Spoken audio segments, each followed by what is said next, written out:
Hey friends, today on Gardening with Creekside, we are going to spend some time up here at the sign bed, the gate bed, whatever you want to call it. It is the first flower bed that you see before you come through the gate here to the nursery. Here it is, mid-ish July, so we've got a little maintenance to do. We haven't been in here for a while, so we are going to do some weeding. We're going to we're going to replace some caladiums, and then we're going to do a nice layer of the compost mulch down. So I am on a time crunch because I have an hour and a half before we have to leave. Our oldest is going to college. She's going to start her freshman year in about a month or so. So we are going dorm room shopping for all the great supplies. So I am on a crunch today. So we're going to see how fast I can get this done, and I got to make my timeline for sure. So what we're going to do basically is I'm going to give you a quick little overview so you can get an update on this flower bed, and then when everything's done, then we're going to come back and I'm going to talk about the names and all sorts of great things like that. So on my to-do list today for this flower bed is one, weed, of course, because that is an ongoing project this time of year. So we're going to weed. We are going to cut back the old blooms on the hostas. So this one is done. So we're going to go ahead and cut it back. We'll selectively trim here on the Sum and Substance because some of them are still good and some of them need to be trimmed back. Then we're going to go ahead and we're going to replace / add to. Now that I'm here, I'm like, they're actually starting to kind of perk up. These caladiums we planted, way back in the spring with all the other annuals, and caladiums love it hot. And so they have just kind of sat and not done a whole lot, because they love the heat and the humidity. And so my plan was to come up here and replace them, but they've actually put on a lot of really pretty new growth. So what I think we'll do is we're going to pivot. We're going to kind of change direction right quick. And what we're going to do is, because I have some beautiful lemon blush caladiums, but notice that I have a hole right here, so I can go ahead and fill in and do like a mass planting. I think that would be gorgeous right here of the lemon blush right here. And then possibly we might find another hole somewhere else. Overall, very happy with how this bed is doing because it really is neglected. We did put it on the irrigation back in the spring, and so that is my main goal as far as like bringing in the compost mulch, is to hide it, right? Because when our sweet fellows put it in, they did not cover it up, and that drives me insane. I wish we would have done it earlier, but it is what it is. This would be another great little pocket right here for lemon blush. So because I am on a time crunch, this is what we're going to do. First, I'm just going to set the camera up and I'm going to go through and get the weeds pulled, and I'm going to trim back a little bit what needs to be trimmed. Nothing spectacular. It's just basic. You see a weed, you pull it. And then I'm going to place the caladiums, and then I'm going to come back and we're going to plant them together. All right, so hold tight. I'm off to work. I am a woman on a mission. We're going to make this happen. This job is going to get completed before we have to leave.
All right, so pretty straightforward. Saw a weed, I pulled it.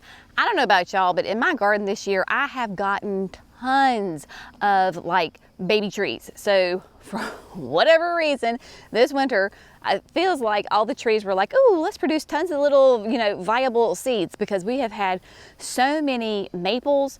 We have poplars. I have lots of pines, oak, and then walnuts. Now walnuts are because my parents have walnut trees, and so the squirrels bury those walnuts. But it seems like we have had an abundance of little tree saplings throughout all of our gardens. Maybe it's just us, I don't know. Have you noticed it?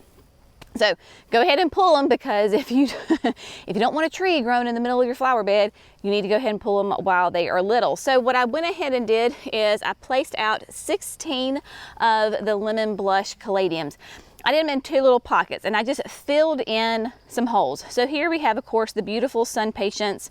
This may not be Sun Patience. This is not Sun Patience. This is the Infinity. So they are Impatience, but they're not sun. They're more for shade. I had to think there for a second.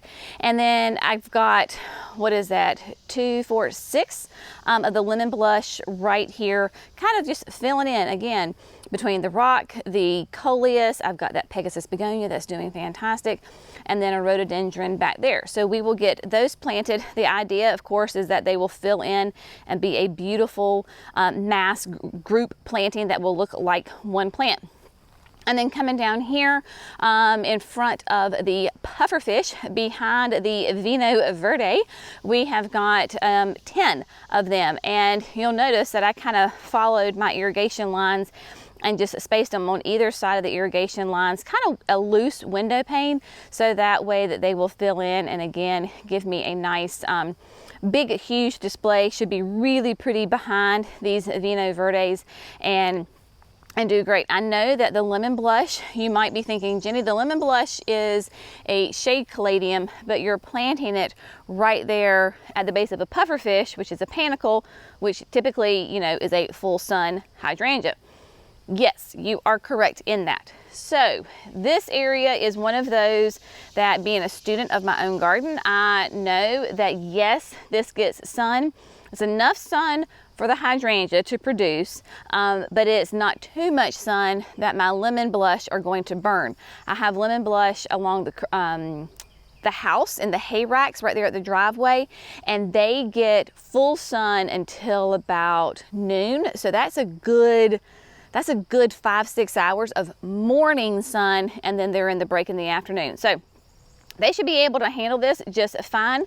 If you notice that your caladiums, they will obviously do this because they are a foliage plant, but every so often, right, because the leaves will die. So if you get a leaf like this, right, obviously it is past its prime, but we've got beautiful new growth right here. Just go ahead and clip it.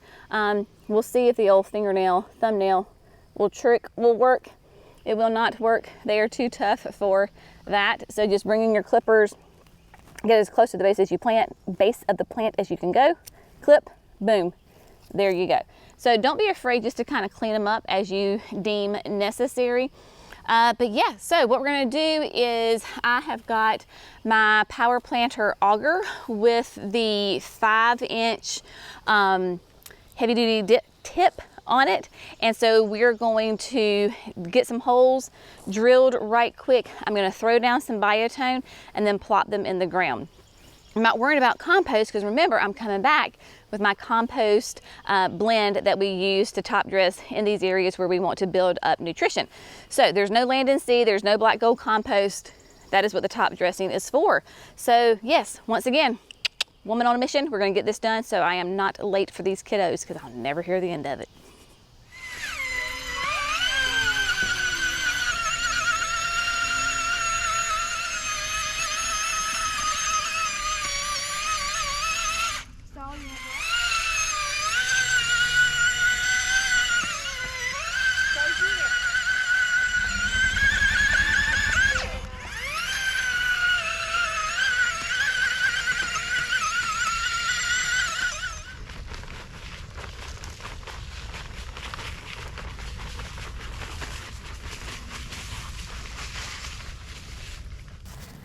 I went ahead and turned on the irrigation so that it can be running while while we're in here and planting because it is ready for its watering time.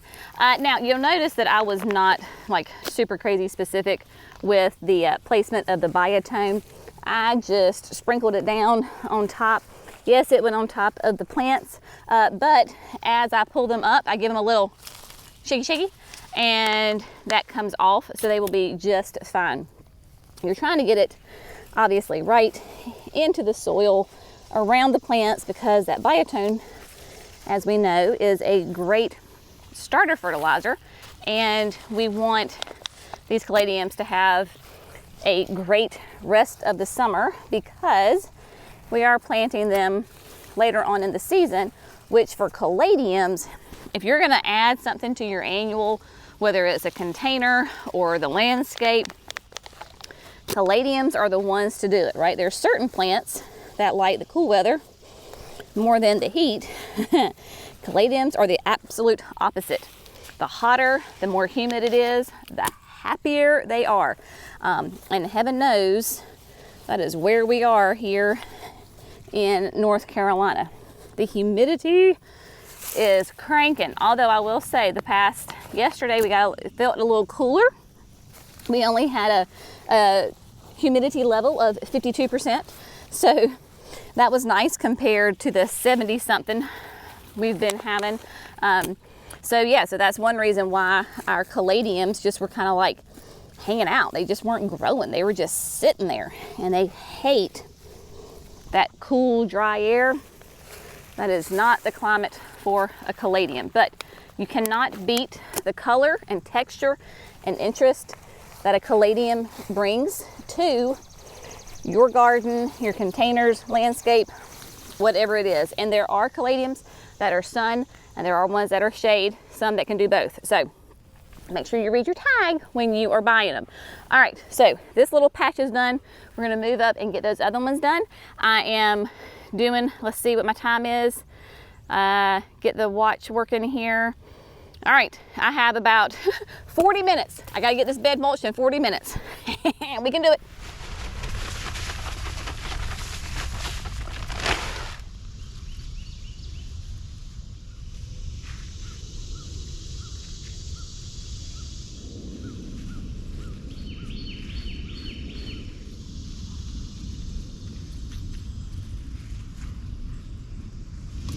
All right, caladiums planted in the ground.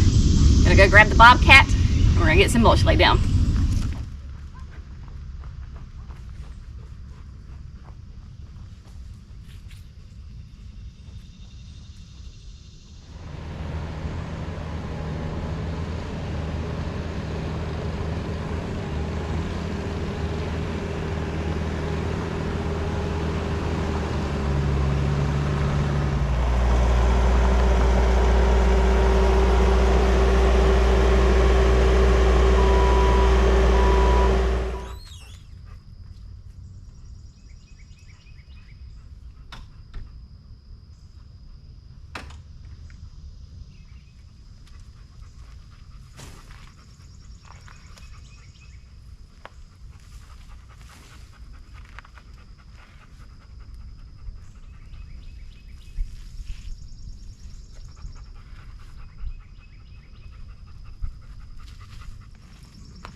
All right, friends. So once again, I have been very overambitious in my brain of what I could do in an allotted time.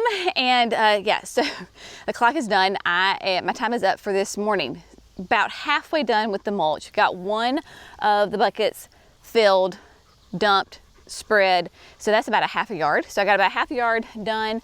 I'm thinking it may take another, not a quite whole yard to finish this bed. So I will come back tomorrow morning and finish it. You'll join me then. We'll do one sleep together, and then you can join me 24 hours from now. We will get this done, and I will give you that full tour. But let me just show you the difference that laying down that fresh mulch makes. Brenna approves. She likes it. Just makes everything right. We've said this a million times. I think mulch is aesthetically like the earrings or the lipstick of the outfit. It just makes everything pop. Sure makes these impatiens pop. We have got a new Weigela here that's popping. Just everything where you can see where that mulch has been laid is just gorgeous and looks nice and neat and tidy, and you do not see irrigation lines or bare soil. So yeah, we're just getting the job done when we have time. Remember, this blend is a special blend that we have one of our suppliers make for us. It is 60% pine bark fines, which aged pine bark fines is literally the pine bark off of trees that has been aged. So it's not, quote, green, right? It's not a green product. It has been decomposing and hanging out for a while. And so that brings aeration to our soil. And because we need that with our compacted red clay. And then of course, then it's 40% compost, which is great nutrition. Of course, the pine bark, as it breaks down, is more compost, but everything is looking good where we have it laid. And then here is the section basically from this is an Elegans hosta. So from there, those impatiens to the sum and substance, and then straight across to the first Vino Verde. Everything behind there needs to be mulched. So that kind of gives you an idea of what has been mulched and what needs to be mulched. Yeah, so like I said, we will see you tomorrow morning. I am off to go shopping for dorm rooms and all the fun things. We'll see you in just a little bit. All right, my friends, so we are back 24 hours later here at the flower bed. I survived the IKEA trip with 3 teenagers. Yes, bless my heart for sure on that one. And then we have been out here slinging some mulch this morning. This bed is deceptively larger than what I thought. So it took a bit more mulch than I had anticipated, a little bit more time. And yeah, so we're going to give you a tour of how the plants are doing, because they really do look very, very nice. Give you a tour on that. It is No Makeup Wednesday here at Creekside Nursery, and so Jenny is all natural because one, I have been sweating to death, and it is July and we are slinging mulch. We're getting ready to go. You might see the fellas, I don't know if you can see them back there. We're going to finish out the berm this morning also with irrigation and mulch. So I was like, yep, no makeup today, folks. And so here we are. It's probably more information than you wanted to know, but there you go. That is Jenny in a nutshell. More information than you want to know. So everything just looks great. I mean, we got, like I said, all that mulch down. I did lay it down pretty thick because this is that beautiful compost blend, and these plants will respond amazingly well to it. The bed just looks like $1,000,000 with all the different colors and textures. I just really adore this flower bed. One thing that I was talking with Jerry and Andrew is, I think this bed, which, I mean, it makes sense, y'all, is becoming definitely more and more of a shade bed and less of a part shade, full sun bed, that kind of idea, because of these beautiful trees. The sun, as you can see, is like what, 11 o'clock right now, and it is just, I mean, it's filtered. There's just a little tap of sunlight on that Lemon Love Euchera, but everything else is the shade. And then as the sun progresses, these massive oak trees just soak up all the sun and put the flower bed into shade and keep it into shade. The reason that I know that most of these plants, especially a little bit further back, are maybe not getting as much sun as they typically, what they should, is because one, this Japanese maple, while it is beautiful and healthy and doing really nicely, it's just been in the ground for a year. It is supposed to be a black Japanese maple, and it's not black. It is more of a nice deep, well, purple with green hues, shall we say. So when it's turning green, that means it's not getting as much sun as it should. And then back here in the back, again, very healthy, very happy as far as that and growth, is the lemony lace elderberry. And it is more of a rich green as well, not the chartreuse green that it's supposed to be. If you know sunshine ligustrums, basically that's what color this should be. So I'm thinking, that's the question. Do we dig them up and do we move them? Do we let them be? I don't know. That's not going to be determined today, but gives you an idea on how everybody is doing. That lemony lace does, like I said, nice, pretty growth, really happy and healthy, and doing well. So let's move back over here without making everybody too terribly seasick here, and we're going to go through the flower bed. So just to give you a rough idea, right? Annabelle hydrangeas here along the fence, I just let them be. They are turning a beautiful limey green, but just a really nice addition. They are spreading. I did not trim these back this year, so they are what they are. I'm gonna let them just live their life. And then the chocolate drop coleus is doing great. I use this kind of as a little bit of a ground cover filler in, because chocolate drop is a trailing coleus. So you can see that, yes, it gets some height to it, but it really does go wider. And then the landscape, it acts a little bit more like a ground cover than upright. Then of course the lemon blush caladiums right there, they are doing quite nicely. And that nice pop of color as they fill in, they will just be fantastic. Then do love the Vino Verde. This again might be one that's not getting enough sun because it should maybe be a little bit more variegated. We're just playing, y'all. Gardening, your conditions change, right? As your plants mature, your trees mature, your conditions can change. And then, you know, if we were to lose a tree, then boom, back in the full sun we go. The sun patients, though, just look so nice. I love them. I mean, they look great. And then this is a Lemon Love Euchera right here. The Lemon Love is it's a Velosa species of Eucheras, which is native to the southeast United States and do really nicely here. That is a euonymus, which will be a large shrub, small tree. And I love the variegation on that being an evergreen, just lovely. The Pegasus begonias here, these are annuals for us. I've got a couple in here. I only had one that was on the struggle bus, but everybody else is doing quite nicely. A beautiful foliage plant. And then Sum and Substance, oh my goodness, y'all. This one, I don't know what the deal is with this particular one, Sum and Substance, but it is glorious. Super happy. And Sum and Substance is what we call a non-branded plant, meaning that it's a quote generic plant, right? You can get it just about widely available at all garden centers, because we have one here. Then look, the size difference. We've got one there, and then we've got two over here. But that one is crazy happy. And then this is Elegans Hosta, which is a beautiful kind of a blue-green, another massive one that's doing great. I mean, you can see some more of those Pegasus are doing really nicely in here. But let's come back to this particular hydrangea that we planted in the spring. So this is the Let's Dance Lovable. It is new from Proven Winners. They sent me 3 of them in 1 gallons. And this is known for its reblooming. So it is pH dependent.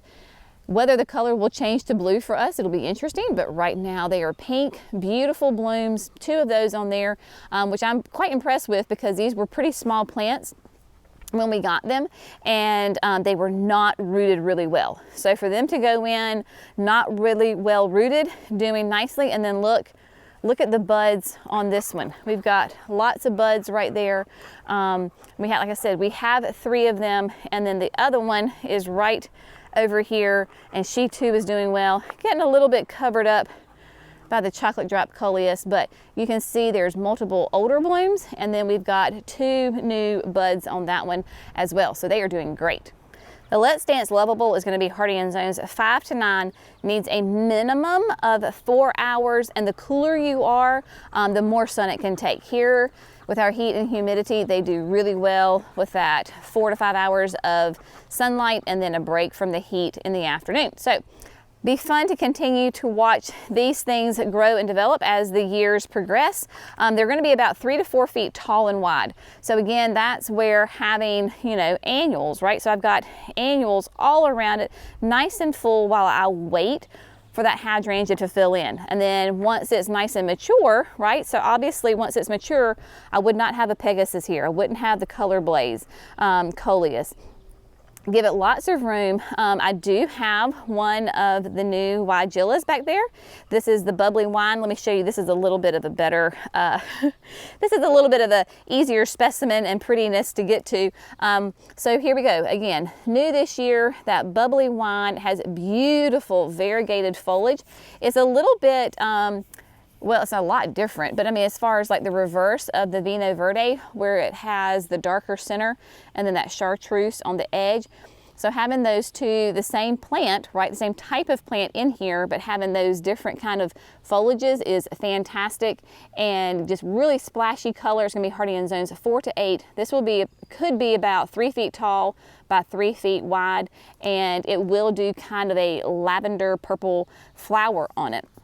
So that is that, and then some more impatiens here, just beautiful pink with that variegation.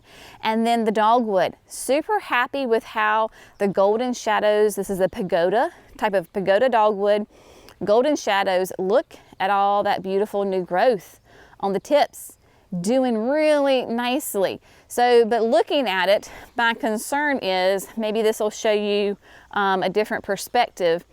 Do you see the concern that I have? I'm afraid it's going to start stretching towards the sun. Now we can absolutely come in here and like limb up some of these limbs if we need to, but we'll just wait and see. This is kind of time will tell, but the golden shadows is a gorgeous, gorgeous tree. The branches on it are going to be more horizontal. So that is naturally how it's going to grow, where it's more out than like straight up. It's going to be a small tree as far as trees are considered. But the foliage, I just, oh my gosh, love, love, love it. And then the ajuga here is, Andrew and I were talking, right? So we have successes and messes. Not that the coleus, oh my gosh, I can't even talk. Not that the ajuga is a mess, but it kind of is. I guess if you look at it, maybe it kind of looks like it's a heart shape, kind of. I think we didn't run the irrigation and some of it died out. So what I can easily do is come in here and pull it and replant it back in the center, or I don't know. But this is an area that looks interesting, shall we say.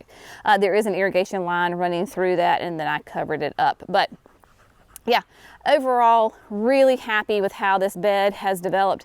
This bed is roughly, gosh, 4 years old, I want to say. 4 years old. The soil was absolutely horrible when we developed this bed. So adding just every year, adding more compost, adding more organic material to it to build it up is really, really helpful for all the plants. So hope you've enjoyed this project that took 2 days to do, 2 full mornings. So now Brenna and I are off to go join the rest of the Creekside crew. We're gonna get even hotter and sweatier, and we're gonna get the berm done. We're gonna get all the irrigation laid down, and we're gonna get this mulch on the entire berm area, be good to go. Be looking for, we're gonna do a garden tour of that area once that's done, so that way you can see how everybody is growing, blooming, and thriving in the berm. All right, my friends, as always, thanks so much for gardening with Creekside. Y'all have a fantastic day. Hey, our analytics show that most of our viewers have not yet subscribed to the channel. So if you enjoy this kind of content, if this is helpful for you, please subscribe. It would really help us out if we have those folks of you that love to watch our videos. If you will subscribe, that will be fantastic. Hit that little bell so that way you can get notified every time we do a video. As always, we appreciate you. Y'all have a great day. See you in the next video. Bye, friends.